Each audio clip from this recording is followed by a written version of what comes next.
Magandang araw mga master, panibagong fishing trip tayo kasama natin si Bitoy Cortez at si Master Randy Estobo at syempre si Sir Eman ng When in Palawan. At meron pa tayong dalawang kasama sa likod na si Vince Borgi Espina at si Master Renz.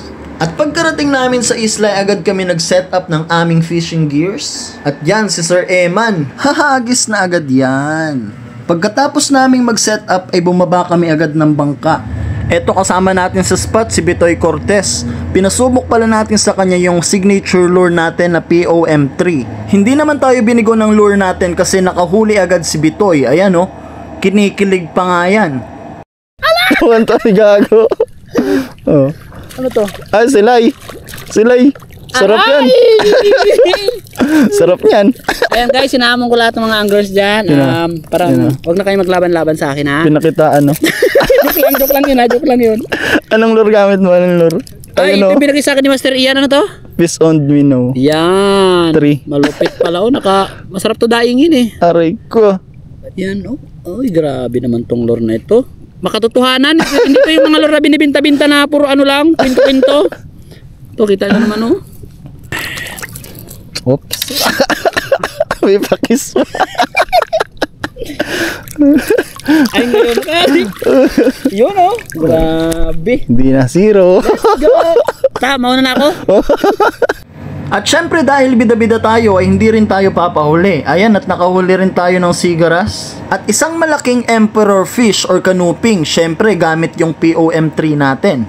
At mukhang hindi basta-basta magpapatalo to si Bitoy kasi nakahuli na naman siya ng sigaras, yan oh. At talagang may pakis pa. Biglang nakaramdam ng gutom tong kasama natin kaya nag-decide kami na bumalik sa bangka. At yon, medyo may problema. Hirap siyang makaakyat ng bangka. Dito ka. 1, 2, 3. Okay na to po. Okay na to.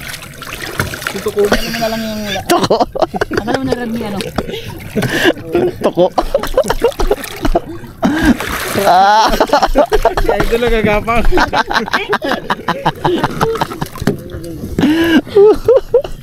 Oh, panis. Kanuping ah. Ang laki ng kanuping. Kain mo na ako, nagutom ako bigla.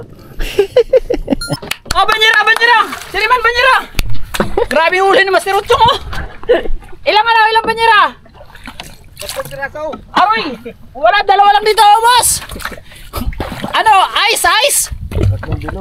Ayop talaga. Ice! Boss, yung ice natin sana. Wala, may nag-shot kasi dito sa bangka. Ice! Aroy, tonelada. Hello, skylight. Kailangan nyo ba ng lapu-lapu na ano? Ay, ito na, meron kami dito. Oh, buhay. Ito na. Tingnan namin kung ano. Yung Blue Marlin, pinakawala namin, medyo maliit eh. Ay, dami. Wala, grabe ka liliit. Oh, grabe talaga. Harvest. Liliit. Mabuhay ang pamilya nito. Hello PCSD. May nang bumbong dito. Oh, grabe naman si Master. Ay, talaga.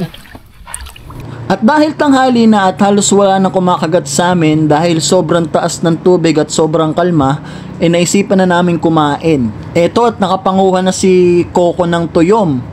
Tinatanggal na namin yung tinik. Ang problema, medyo mapapayat yung nakuha namin kaya binasag na lang namin at pinakain sa mga isda. Mabuti na lang at may mga nakuha kami ng isda na pwedeng ikilaw kaya nagkilaw na lang kami.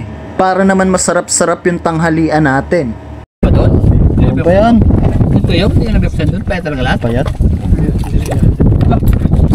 Halos lahat, payat. Stop na sordi na so.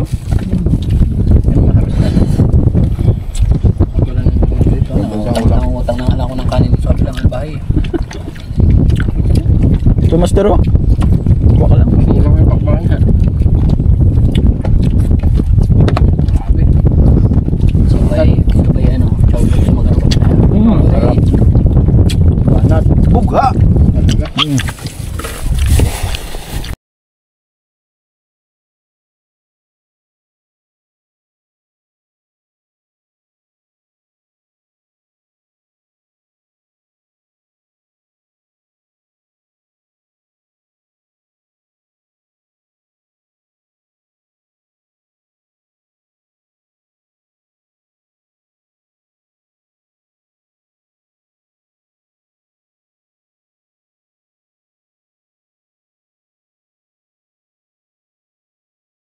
bago natin tapusin ng video na to ay nais kong shoutout si Christian Vince Gakot Asuke. Yan, maraming salamat sa suporta master at sa palaging panonood. At marami pa tayong mga pagsasamahang fishing adventures mga master. Kaya sa mga hindi pa naka-follow, paki-follow na po itong profile natin. Hindi na po tayo nag-upload sa ating page. Hanggang dito na lang tong video natin guys. Sheesh.